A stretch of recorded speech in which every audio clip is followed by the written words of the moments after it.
Hello everyone, welcome to education point online. मैं बिट्टू कुमार आ गया हूं अपने इंजीनियरिंग केमिस्ट्री के एक और नए चैप्टर के साथ। तो क्या नया चैप्टर होने वाला है आज का? स्पेक्ट्रोस्कोपी।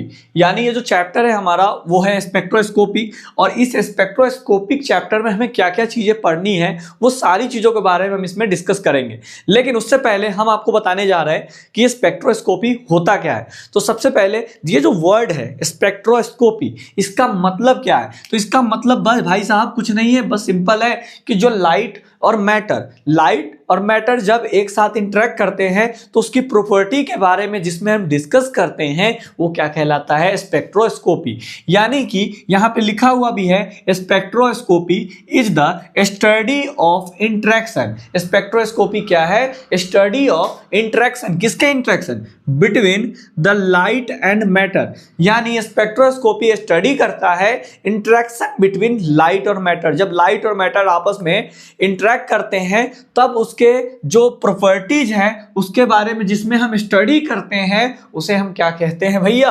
स्पेक्ट्रोस्कोपी कहते हैं। समझ में आया? वेयर द एब्जॉर्प्शंस और इमिशंस ऑफ लाइट, जहां पे लाइट का क्या होता है? एब्जॉर्प्शन होता है और इमिशन होता है। And other radiation by the matter, और दूसरा जो रेडिएशन जनरेट हो रहा है किसके द्वारा? मैटर के द्वारा, उसको स्टडी किया जाता है और उसको मेजर किया जाता है। समझ में आया? तो स्पेक्ट्रोस्कोपिक डील करता है, यही चीज हमने दूसरा डिफिनीशन भी लिखा है इजी वाला, कि it is the branch of science that deals with the study of electromagnetic radiation with matter. यानी ये क्या करता है? डील करता है किसके साथ? तो study of electromagnetic radiation and the with matter के साथ। ठीक है, अब देखो टाइप्स ऑफ क्या लिखा हुआ है? स्पेक्ट्रा के कितने टाइप्स होते हैं? तो सबसे पहले यहां पे स्पेक्ट्रम है, सॉरी देखो द वर्ड ऑफ स्पेक्ट्रम का मतलब क्या होता है पहले ये समझो आप, कि जब एक व्हाइट लाइट को आप प्रिज्म से पास कराते हो, याद करो आपने क्लास 10th में बहुत अच्छे से पढ़ा इस चीज के बारे में, कि जब हमारा व्हाइट लाइट इस प्रिज्म से पास होता है तो वो 7 कलर में क्या हो जाता है? डिवाइड हो जाता है। तो इस प्रोसेस का नाम क्या दिया गया था? जो रंगीन पट्टी हमें तैयार हुआ था, यहाँ पर 7 कलर्स आए थे, आप याद करो 7 कलर्स आए थे। मतलब कि जब हम व्हाइट लाइट को एक प्रिज्म से पास कराते हैं तो वहां पे 7 कलर की एक पट्टी आती है जिससे हम क्या बोलते हैं? स्पेक्ट्रम बोलते हैं। ठीक है, अब ये स्पेक्ट्रम बनता कैसे, इसका ओरिजिन कहां से है, तो उसको जानने से पहले हमें टाइप्स जानने पड़ेंगे। किसके टाइप्स? स्पेक्ट्रम के टाइप्स। यानी एब्जॉर्प्शन स्पेक्ट्रम क्या होता है और इमिशन स्पेक्ट्रम क्या होता है। यहां पे बात बताया गया था कि लाइट जो है, लाइट का एब्जॉर्प्शन और इमिशन होता है। एब्जॉर्प्शन, अगर द वर्ड एब्जॉर्प्शन, अगर एब्जॉर्प्शन बोला जाता है तो उसका मतलब क्या समझते हैं? कि कोई चीज हमने एब्जॉर्ब करा, कंज्यूम किया। मतलब जब लाइट को कोई चीज क्या करेगा? एब्जॉर्ब करता है, तो उसको हम क्या बोलते हैं? एब्जॉर्प्शन। अब जब लाइट इमिट होता है, अपने से बाहर निकाल देता है, कोई मेटल या एटम हो, या मेटल हो या एटम्स हो या मॉलिक्यूल्स हो, कुछ भी हो, जब लाइट को क्या करता है? अपने से रिलीज करता है, इमिट कर देता है, तो इमिशन होता है। अब उसी लाइट को जब एब्जॉर्ब कर लेता है तो क्या होता है? एब्जॉर्प्शन होता है। अब समझिए पहला क्या है। तो एब्जॉर्प्शन समझाने से थोड़ा सा मैं डायग्राम के थ्रू समझाता हूं क्या है। मान लीजिए अभी अपना कोई एटम है, क्या है? एटम है या मॉलिक्यूल्स है। अब वो उसके इलेक्ट्रॉन्स कहाँ पे है? ग्राउंड स्टेट पे, ईजी, मतलब कि वो ग्राउंड स्टेट पे है। उसके बाद हमने इसको कुछ फोटॉन्स एनर्जी दिया तो ये क्या कर गए? जंप करके कहाँ पहुंच गए? एक्साइटेड स्टेट में पहुंच गए। मतलब अभी जो एटम का इलेक्ट्रॉन्स था वो किस पे था? ग्राउंड स्टेट पे। लेकिन जैसे ही मैंने उसको थोड़ा सा एनर्जी दिया, कौन सा एनर्जी देते हैं? फोटॉन्स एनर्जी, जो कि लाइट एनर्जी होता है। हमने इसको h न्यू एनर्जी दिया तो ये एनर्जी एब्जॉर्ब करके कहाँ चला गया? Excited state. यानी कि एक्साइटेड स्टेट, एक्साइटेड स्टेट, समझ जाओ, एनर्जी ऑफ एक्साइटेड स्टेट। तो एनर्जी क्या किया एटम ने? एटम के जो इलेक्ट्रॉन्स थे उसने एनर्जी को एब्जॉर्ब किया और कहाँ चला गया? एक्साइटेड स्टेट में। This process is known as absorption spectrum. यानी जब एटम्स या मॉलिक्यूल्स के जो इलेक्ट्रॉन्स जो होते हैं वो क्या करते हैं? एनर्जी को एब्जॉर्ब करके एक्साइटेड स्टेट में चले जाते हैं, तो उसे हम क्या बोलते हैं? Absorption spectrum. अब वही चीज का उल्टा कर दो आप, कि मान लो कि अभी वो कहाँ था? ग्राउंड पे था। उसके बाद वो कहाँ था? ये हो गया एक्साइटेड स्टेट। अब उसको हमने एनर्जी दिया, ध्यान से समझना, h न्यू, ये कहाँ चला गया? एक्साइटेड स्टेट में एब्जॉर्प्शन हुआ, उसके बाद ये एक्साइटेड स्टेट में कुछ ही समय के लिए रहेगा। कोई आदमी हमेशा के लिए मोटिवेट नहीं रहता है, बार बार डीमोटिवेट भी होते रहता है कि नहीं। तो ऐसे इलेक्ट्रॉन्स है, उसको एनर्जी दिया हमने, खूब एनर्जी दे दिया तो वो खूब एक्साइटेड होकर ऊपर चला गया, कुछ समय के बाद वो धड़ाम से फिर नीचे गिरेगा। जैसे आदमी को मान लो डीमोटिवेट हो गया, तो कोई डीमोटिवेट हो जाता है तो उसको एक बार मोटिवेट कर देते हैं, कुछ समय के बाद फिर वो फिर तो डीमोटिवेट हो जाता है, फिर उसको मोटिवेट करते हैं। तो यही मोटिवेट करना मतलब हमने उसको क्या किया, एक तरीके से लाइट एनर्जी दिया, वो एब्जॉर्ब किया और कहाँ चला गया, एक्साइटेड स्टेट में। समझ में आया? अब एक्साइटेड है खूब पढ़ने के लिए, तो देखो यहाँ पे मान लो कि ये ग्राउंड स्टेट पे इलेक्ट्रॉन था, ये बैठा हुआ था सुस्त बेचारा, हमने लाइट दिया, एनर्जी दिया, एब्जॉर्ब किया, एक्साइटेड पे चला गया। जैसे ही एक्साइटेड स्टेट पे पहुंचा तो क्या होता है, कुछ समय के बाद वो फिर से क्या करेगा, अपने ग्राउंड स्टेट में ही आ जाएगा, मतलब वो एनर्जी को रिलीज कर देगा। एनर्जी को क्या कर देगा, रिलीज कर देगा। उस प्रोसेस का नाम क्या देते हैं हम, तो उस प्रोसेस का नाम देते हैं इमिशन स्पेक्ट्रम। समझ में आया? तो आइए इन दोनों के डेफिनेशंस को देखते हैं कि एब्जॉर्प्शन स्पेक्ट्रम क्या होता है और इमिशन स्पेक्ट्रम क्या होता है। तो सबसे पहले मैं थोड़ा साइड हो जाता हूं, आप इसको नोट कर लो।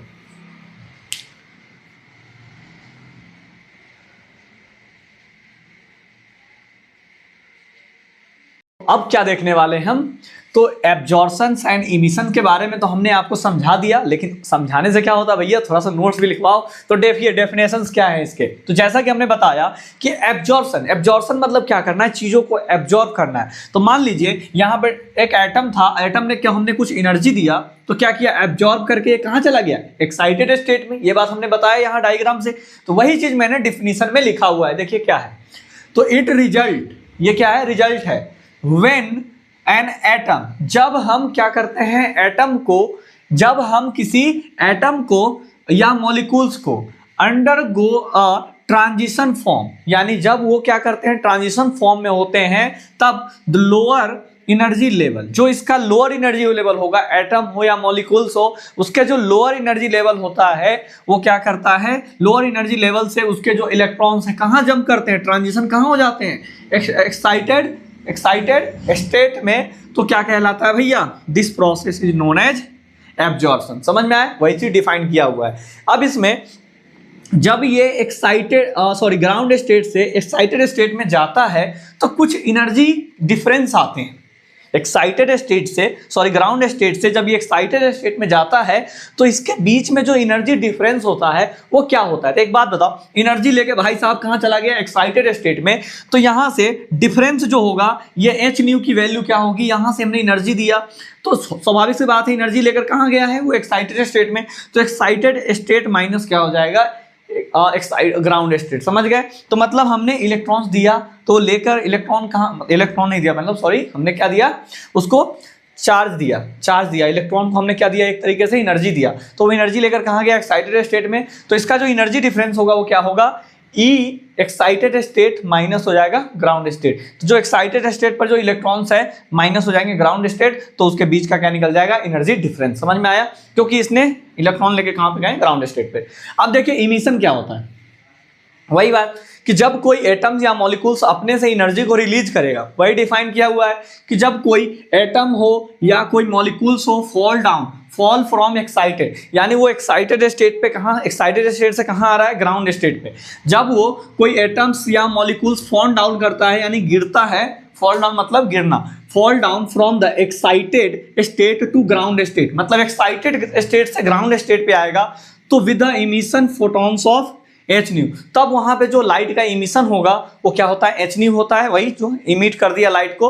तो यही प्रोसेस हमने यहाँ पे आपको समझाया था कि जब कोई एटम्स है उसको हमने एनर्जी दिया था तो एक्साइटेड स्टेट में गया, दिस प्रोसेस इज एब्जॉर्प्शन। उसने कुछ समय के बाद वहां से फॉल डाउन करके कहाँ गया, ग्राउंड स्टेट पे, तो वो जो कहलाता है वो क्या कहलाता है, हमारा इमिशन प्रोसेस। समझ में आया? अब देखिए, अब पढ़ते हैं आगे हम स्पेक्ट्रा, टाइप ऑफ स्पेक्ट्रा के बारे में। देखिए तो अब क्या देखने वाले हैं हम, टाइप ऑफ स्पेक्ट्रा। स्पेक्ट्रा कितने तरह के होते हैं, तो स्पेक्ट्रा का मतलब हमने आपको समझा दिया था, फिर से एक बार और समझा देता हूं मैं कि मान लीजिए कोई अपना ये प्रिज्म है और प्रिज्म से जब एक लाइट पास होता है, कौन सा लाइट भैया, व्हाइट लाइट, तो ये कितने कलर्स में डिवाइड होते हैं, तो 7 कलर्स में डिवाइड्स हो जाते हैं। और ये जो 7 कलर्स में डिवाइड होते हैं, तो जो हमें रंगीन पट्टी मिलती है 7 कलर को, उसको बोलते हैं स्पेक्ट्रम क्या बोलते हैं, स्पेक्ट्रम। और जो एक जो इसमें जो इंडिविजुअल जो अपना रे है उसका नाम क्या हो जाता है, स्पेक्ट्रा।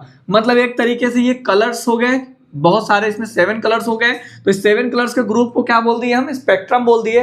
और अगर एक कलर है मतलब एक रे है तो उसको क्या बोल देते हैं, स्पेक्ट्रा बोलते हैं। मतलब it is a singular form और it is a plural form. समझ गए ना, स्पेक्ट्रा क्या है, सिंगुलर फॉर्म है स्पेक्ट्रम का। समझ गए।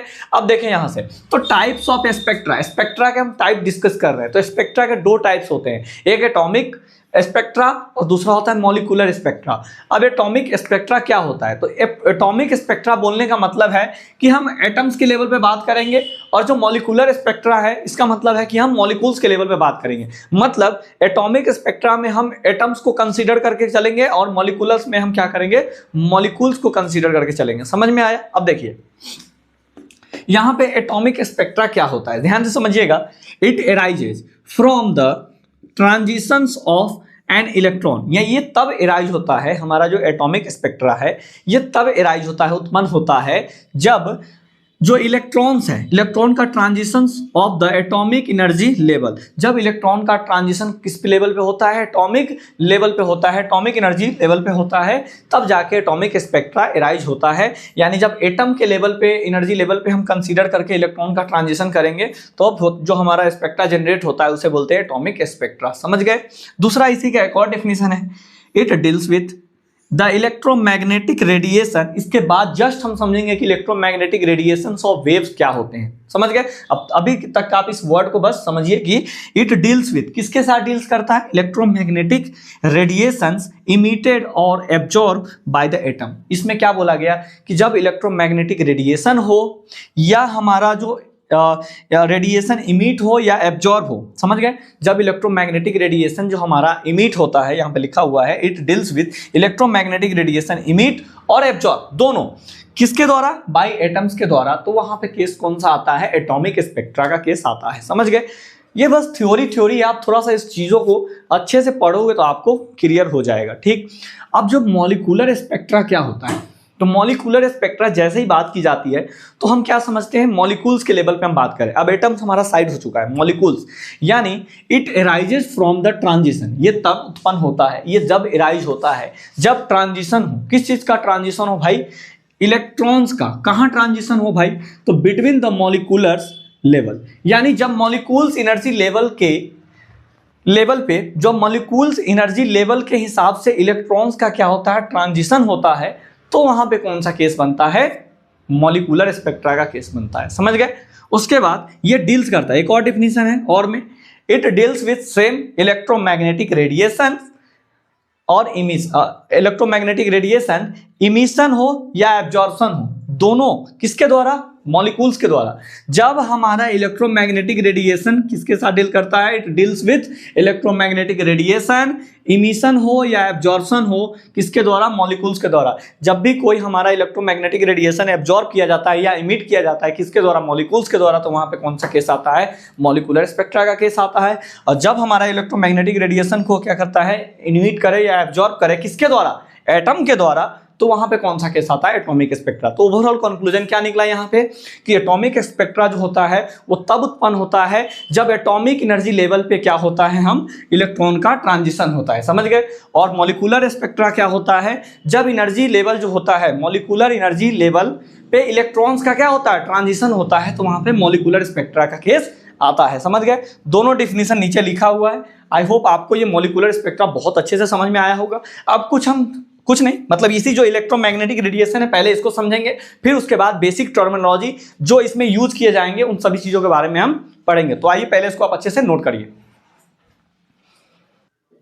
तो अब अपना क्या नया टॉपिक आ गया, तो अपना नया टॉपिक आ रहा है इलेक्ट्रोमैग्नेटिक वेव्स और रेडिएशन क्या होता है। देखो भाई, अभी हमने जो इलेक्ट्रोमैग्नेटिक वेव्स एंड रेडिएशंस की बात कर रहे थे, जो एटम्स अगर एब्जॉर्ब कर रहा था तो एटॉमिक स्पेक्ट्रा हो रहा था, और जब कोई मॉलिक्यूल्स एब्जॉर्ब या इमिट कर रहा था तो क्या हो रहा था, वो मॉलिक्यूलर स्पेक्ट्रा हो रहा था। तो यहाँ पे ये बात आ गई, अब इलेक्ट्रोमैग्नेटिक वेव्स और रेडिएशन क्या होता है, ये कैसे जनरेट होता है क्या ये, तो समझिए सबसे पहले द इलेक्ट्रोमैग्नेटिक वेव, जो हमारा इलेक्ट्रोमैग्नेटिक वेव्स होते हैं आर दोज वेव, यह एक ऐसा वेव है इन विच, जिसके अंदर जो क्या होता है, there are sinusoidal variations of electric and magnetic field, मतलब इलेक्ट्रिक एंड मैग्नेटिक फील्ड के जो साइनोसॉइडल वेव्स क्रिएट होते हैं उसे हम क्या बोलते हैं, इलेक्ट्रोमैग्नेटिक वेव्स और रेडिएशन। कहने का मतलब क्या है, जरा ध्यान से समझना। ये होता है हमारा वाई एक्सिस, ये है हमारा एक्स एक्सिस और ये है हमारा जेड एक्सिस। हमने क्या किया, एक्स वाई जेड, एक स्पेस में हमने क्या किया, एक्स वाई जेड तीनों एक्सिस लिया। हमने मान लीजिए ई जो है हमारा इलेक्ट्रिक फील्ड हमने किस एक्सिस पे लिया, तो अपना इलेक्ट्रिक फील्ड हमने वाई एक्सिस पे लिया। और ये जो हमारा ये दिख रहा है एक्स एक्सिस, इस एक्स एक्सिस पर हमने क्या लिया, तो हमने y एक्सिस पे किसको लिया, इलेक्ट्रिक फील्ड को, और हमने x एक्सिस पे किसको लिया, वेव प्रोपोगेशन को। जो वेव हमारा प्रोपोगेट हो रहा है उसको हमने किस पे ले लिया, तो x एक्सिस पे हमने ले लिया। और जो हमारा मैग्नेटिक फील्ड है, जो हमारा क्या है मैग्नेटिक फील्ड, हमने उसको किस पे लिया, z एक्सिस पे। अब हमने x एक्सिस पे हमने वेव प्रोपोगेशन को ले लिया और ई पे हमने किसको ले लिया, सॉरी वाई एक्सिस पे हमने इलेक्ट्रिक फील्ड को लिया, और बी यानी मैग्नेटिक फील्ड हमने किस पे लिया, जेड एक्सिस पे। यहां पे बोल रहा है कि इलेक्ट्रोमैग्नेटिक वेव्स एक ऐसा वेव होता है जो किसके द्वारा जनरेट होता है, वेरिएशन ऑफ मैग्नेटिक फील्ड और इलेक्ट्रिक फील्ड, यानी मैग्नेटिक फील्ड और इलेक्ट्रिक फील्ड। इलेक्ट्रिक फील्ड और मैग्नेटिक फील्ड दोनों के द्वारा क्या होता है, दोनों जब एक दूसरे से प्रोपोगेट करते हैं, दोनों आपस में एक दूसरे से मिलते हैं, तब जाकर जनरेट होता है हमारा इलेक्ट्रोमैग्नेटिक वेव। और ये जो मैग्नेटिक फील्ड है और ये जो इलेक्ट्रिक फील्ड है, जब ये प्रोपोगेट करते हैं एक साथ, तो ये एक दूसरे के परपेंडिकुलर होते हैं। इसका मतलब जैसे कि आप ये समझो, ये हमारा इलेक्ट्रिक फील्ड का वेव है कुछ इस तरीके से, ये हमारा किसका फील्ड वेव है, इलेक्ट्रिक फील्ड का, और ये हमारा किसका है, तो मैग्नेटिक फील्ड का। तो ये एक दूसरे से क्या कर रहे हैं, प्रोपोगेट कर रहे हैं, एक साथ जब मिल रहे हैं तो यहां पे आपको दिख रहा होगा ये इलेक्ट्रिक फील्ड का है, ऊपर वाला अपना इलेक्ट्रिक फील्ड का, और ऐसा वाला ये हमने कर दिया मैग्नेटिक फील्ड का। तो ये जो इस तरीके से एक वेव क्रिएट हो रहा है, इस वेव का नाम क्या है, साइनोसॉइडल वेव। तो यहां पे यही बात बताया जा रहा है कि the electromagnetic waves are those waves in which there are sinusoidal variation. इसमें कैसा वेरिएशन होता है, तो साइनोसॉइडल वेरिएशन होते हैं किसके किसके बीच में, तो इलेक्ट्रिक एंड मैग्नेटिक फील्ड, जो इलेक्ट्रिक फील्ड है और मैग्नेटिक फील्ड है दोनों के बीच में क्या हो रहा है, साइनोसॉइडल वेव्स बन रहे हैं। और इसके द्वारा जो प्रोपोगेशन क्रिएट हो रहा है उसे हम क्या बोलते हैं, इलेक्ट्रोमैग्नेटिक वेव। और ये दोनों जो होते हैं एक दूसरे के क्या होते हैं, राइट एंगल होता है, यानी कि एक दूसरे के क्या होते हैं, परपेंडिकुलर। तो यही बात लिखा हुआ है, the vector to a right angle of each other. ये जो इलेक्ट्रिक फील्ड और मैग्नेटिक फील्ड जब आपस में प्रोपोगेट किए तो एक दूसरे के क्या है, ये परपेंडिकुलर है। As well as the right angle to the direction of wave propagation, जो वेव प्रोपोगेशन है उसके भी ये क्या है, राइट एंगल है, मतलब परपेंडिकुलर है। ये जो आपको 2D में ऐसा दिख रहा है, बट इसको आप 3D में इमेजिनेशन करोगे तो कुछ इस तरीके से ये बाहर आएगा स्पेस में, तो आपको कुछ इस तरीके से वेरिएशंस क्या होंगे, दिखाई देंगे एक के ऊपर एक, और ये एक बॉक्स टाइप का आपको बनते आगे जाएगा। एक टाइप का ये साइनोसॉइडल वेव क्रिएट हो रहा है इलेक्ट्रिक फील्ड और मैग्नेटिक फील्ड के प्रोपोगेशन से। तो वहां पे जो वेव जनरेट होता है उसे हम क्या बोलते हैं, इलेक्ट्रोमैग्नेटिक वेव। और both electric field and magnetic field are perpendicular to each other and the wave propagation are also perpendicular to each other. समझ में आया? तो फिर से एक बार इसका कंक्लूजन क्या निकला, तो इलेक्ट्रोमैग्नेटिक वेव्स या रेडिएशन आपसे कोई पूछता है तो आपको वन वर्ड में यही जवाब देना है कि यह एक ऐसा वेव होता है जो इलेक्ट्रिक फील्ड और मैग्नेटिक फील्ड जब दोनों आपस में प्रोपोगेट करते हैं तो जो वेव जनरेट होता है उस वेव को बोलते हैं हम इलेक्ट्रोमैग्नेटिक वेव्स और रेडिएशन। और जिसमें जो इलेक्ट्रिक फील्ड और मैग्नेटिक फील्ड होते हैं वो दोनों एक दूसरे के क्या होते हैं, राइट एंगल होते हैं, मतलब कि परपेंडिकुलर होते हैं। और जो हमारा वेव जनरेट हुआ है, वेव प्रोपोगेट हुआ है, वो वेव के भी क्या होते हैं, परपेंडिकुलर होते हैं। तो आइए अब कुछ बेसिक टर्मिनोलॉजी का हम बारे में डिस्कस करते हैं क्योंकि इसमें वो यूज किए जाएंगे। अब हम क्या देखने वाले हैं, important characteristics of spectroscopic signal. जो हमारा स्पेक्ट्रोस्कोपिक सिग्नल होते हैं उसमें कौन कौन से इंपॉर्टेंट टर्मिनोलॉजी, कौन कौन से इंपॉर्टेंट कैरेक्टरिस्टिक्स हैं जो यूज किए जाते हैं, और इन टर्म्स के बारे में आपको बहुत अच्छे से पता होना चाहिए, तभी आपको आगे की चीज़ें समझ में आएगी। बेसिकली ये चीज़ें आप 11 से 10th क्लास में भी आप इसके बारे में पढ़े होंगे, लेकिन फिर भी हम यहाँ पे आपको एक बार रिवीजन करा देते हैं। तो क्या है, पहला है वेवलेंथ। अब ये वेवलेंथ क्या है, तो छोटा सा पहले मैं डायग्राम बनाऊंगा, फिर उसके बाद अपन क्या करेंगे, इन सभी टॉपिक्स के बारे में समझेंगे। तो देखिए, एक हमने एक डायग्राम बनाया, एक ये हमने ले लिया यहाँ पे ओरिजिन, एक साइकिल बनाते हैं, साइनोसॉइडल साइकिल बना लिया। अब ये साइकिल का ये क्या है, एंड पॉइंट है, तो लिख देंगे साइकिल एंड पॉइंट। उसके बाद ये जो है हमारा साइकिल का क्या है, स्टार्टिंग पॉइंट है, स्टार्टिंग पॉइंट, यहाँ से हमारा साइकिल क्या हो रहा है, स्टार्ट हो रहा है।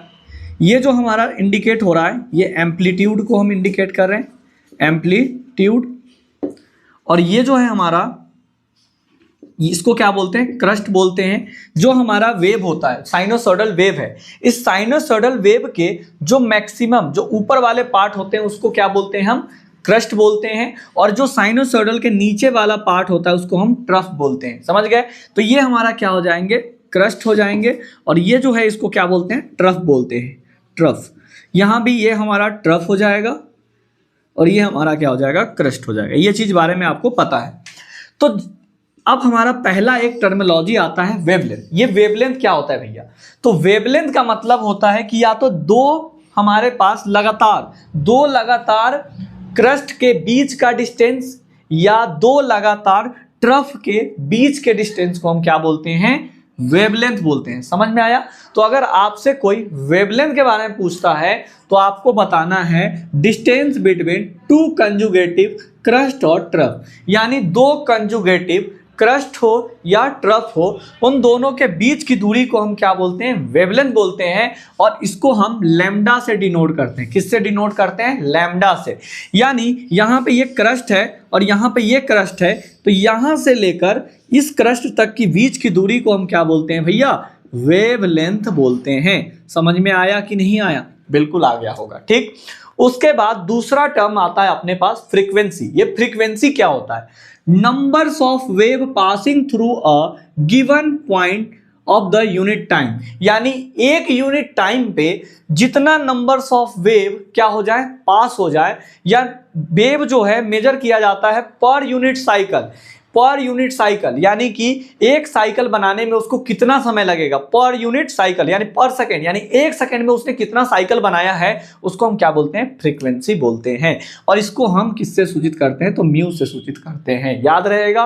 तो यहां से हमने दो चीजों के बारे में अभी पढ़ा, वेवलेंथ और फ्रीक्वेंसी। वेवलेंथ क्या है, तो डिस्टेंस बिटवीन टू क्रस्ट और टू ट्रफ के बीच के डिस्टेंस को वेवलेंथ बोलते हैं, उसको लैम्डा से डिनोट करते हैं। और फ्रीक्वेंसी क्या है, numbers of wave passing through a given point. जिस हमने पॉइंट को दिया है, हमने गिवन पॉइंट है, उस पॉइंट से जितने नंबर्स ऑफ वेव पास हुए हैं उस टाइम पे, उसे हम क्या बोलते हैं, फ्रीक्वेंसी। यानी एक और, it is measure as the cycle per unit second. समझ गए? उसके बाद दूसरा वेव नंबर क्या होता है। देखिए वेव नंबर क्या है, ये रेसिप्रोकल है। किसका रेसिप्रोकल है भैया, तो वेवलेंथ का रेसिप्रोकल है। यानी जो ये वेवलेंथ है इसके रेसिप्रोकल को क्या बोलते हैं, वेव नंबर। और इसको म्यू बार से हम क्या करते हैं, डिनोट करते हैं। म्यू थोड़ा सही से लिख लेना, म्यू बार से हम डिनोट करते हैं। एक मिनट, अरे भाई, म्यू बार से हम क्या करते हैं, इसको डिनोट करते हैं। और यहां से ये क्या है, वेव नंबर को म्यू बार से डिनोट करते हैं। और वेव नंबर होता क्या है, तो रेसिप्रोकल ऑफ वेवलेंथ। तो यहां ने हमने क्या कर लिया, रेसिप्रोकल का मतलब 1/लैम्डा। समझ गए?